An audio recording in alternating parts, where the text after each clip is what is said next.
આગામી તારીખ 16મી સપ્ટેમ્બરના રોજ યોજાનાર ઈદે મિલાદના પર્વ નિમિત્તે અંકલેશ્વર એ ડિવિઝન જીઆઈડીસી પોલીસ મથક ખાતે શાંતિ સમિતિની બેઠકનું આયોજન કરવામાં આવ્યું હતું। તાજેતરમાં સુરતમાં ગણેશ ઉત્સવ દરમિયાન પથ્થરમારાની ઘટના બાદ પોલીસ એલર્ટ થઈ ગઈ છે, ત્યારે આગામી તારીખ 16મી સપ્ટેમ્બરના રોજ મુસ્લિમ સમાજ દ્વારા ઈદે મિલાદના પર્વની ઉજવણી કરવામાં આવશે। ત્યારે અંકલેશ્વર જીઆઈડીસી પોલીસ મથક ખાતે પોલીસ દ્વારા શાંતિ સમિતિની બેઠકનું આયોજન કરવામાં આવ્યું હતું।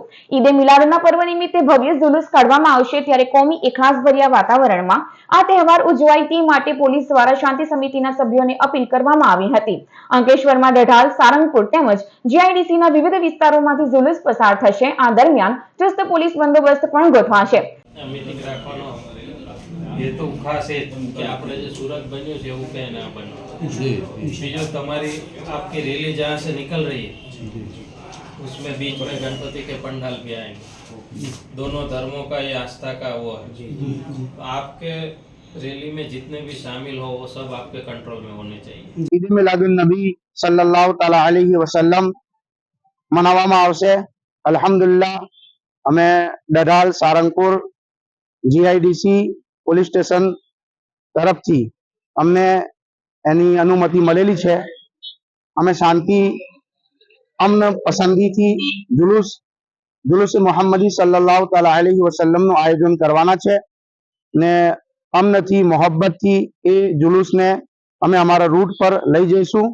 તો આવી જ રીતે અંકલેશ્વર શહેર એ ડિવિઝન પોલીસ મથકના પીઆઈ પીજી ચાવડાની અધ્યક્ષતામાં શાંતિ સમિતિ અને ગણેશ મંડળની મીટિંગ મળી હતી, જેમાં તહેવારોને લઈ ચર્ચા વિચારણા કરવામાં આવી હતી અને પોલીસ અધિકારીઓએ તહેવારો શાંતિભર્યા વાતાવરણમાં સંપન્ન થાય તે માટે અપીલ કરી હતી। આજ રોજ અંકલેશ્વર શહેર પોલીસ સ્ટેશન એ ડિવિઝન ખાતે પીઆઈ પીજી ચાવડા સાહેબની અધ્યક્ષતામાં શાંતિ સમિતિ તથા ગણેશ આયોજકોની મીટિંગ યોજાઈ હતી, જેમાં આવનાર તહેવારો નિમિત્તે વિવિધ ચર્ચાઓ થઈ હતી। તહેવારોમાં પડતી અગવડતાઓને કેવી રીતે એને નિરાકરણ લાવવામાં આવે તેના વિશે ચર્ચાઓ થઈ હતી અને તહેવારો શાંતિમય વાતાવરણમાં ઉજવાય તેવી અપીલ કરાઈ હતી। જય હિન્દ, જય ભારત।